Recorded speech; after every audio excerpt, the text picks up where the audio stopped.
To ground our discussion of differentially private deep learning, let's consider a scenario.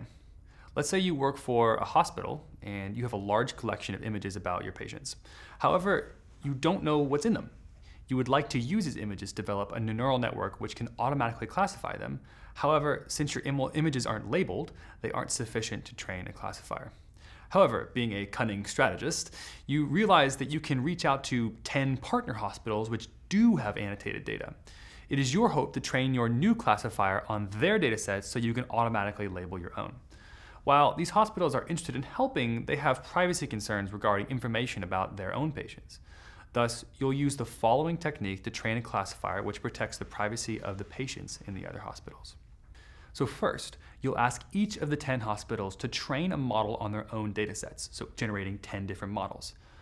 Second, you'll then use each of these 10 partner models to predict on your local dataset, generating 10 labels for each of your data points, for each of your images. Then, for each local data point, now with 10 labels, you will perform a differentially private query to generate a final true label for each example.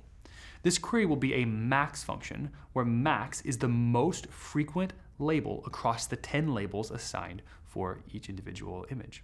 We will then need to add Laplacian noise to make this differentially private to a certain epsilon delta constraint. Finally, we will then retrain a new model on our local dataset, which now has these labels that we have automatically generated.